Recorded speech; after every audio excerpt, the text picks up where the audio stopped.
जी sir.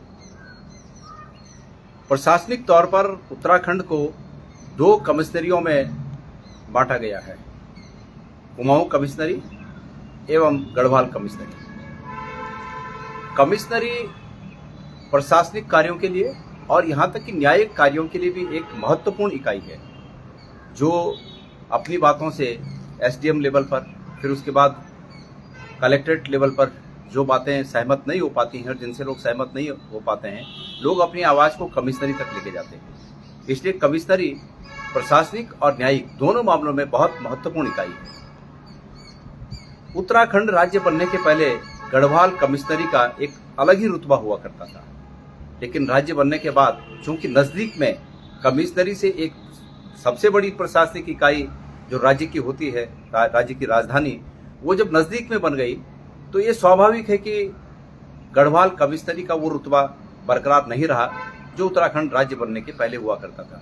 लेकिन फिर भी जितना आवश्यक होना चाहिए वो तो काम वहाँ से चलता ही था। अतीत में मुझे जब याद आता है, सुभाष कुमार जी कमिश्नर रहे, उसके बाद भी अन्य लोग कमिश्नर रहे, लेकिन वो रुतबा लोगों ने बरकरार रखने की कोशिश की। अभी कुछ दिन पहले हमारे मुख्यमंत्री धामी जी पौड़ी के दौरे पर थे और आम लोगों ने शिकायत की कि कमिश्नरी बंजर पड़ी हुई है, कमिश्नरी में कमिश्नर बैठते ही नहीं है कभी। तो धामी जी ने ये आश्वासन दिया था कि पौड़ी कमिश्नरी के दिन लौटेंगे और कमिश्नर यहाँ बैठेंगे, लेकिन इतना समय बीत जाने के बाद अब तक भी पौड़ी के कमिश्नर कभी कमिश्नरी में नहीं दिखाई देते हैं। पूरा कमिश्नरी सुना पड़ा हुआ है। कमिश्नर ऑफिस में कमिश्नर न होने के, परमानेंट रूप में कमिश्नर न होने के परिणाम क्या हो सकते हैं, ये सभी इस बात को जानते हैं। और दुर्भाग्य ये है कि हमारे मुख्यमंत्री धामी जी ने कमिश्नर साहब को कमिश्नरी के काम पे नहीं लगा रखा है। कमिश्नर साहब को जो बातें छनकर बाहर आ रही हैं वो बहुत ही निराशाजनक बातें हैं।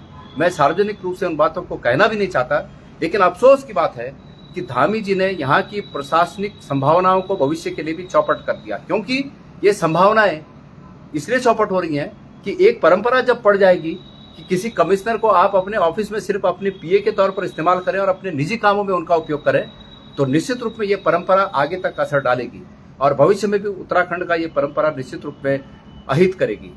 इसलिए मैं चेतावनी दे रहा हूं कि धामी जी, आप पौड़ी कमिश्नरी को ठीक करिए, कमिश्नर साहब को कहें कि वो कमिश्नरी में बैठें, और अगर आपने ये आदेश निकट भविष्य में जल्दी ही अगर ये आदेश निर्गत नहीं किए और पौड़ी कमिश्नरी के क्रियाकलापों को दुरुस्त नहीं किया, तो हम सब वहां पर एक बहुत ही गंभीर और अंजाम तक पहुंचाने वाला हम लोग वहां आंदोलन करेंगे। मैं इस बात की चेतावनी आपको समय से पहले देना चाहता हूं।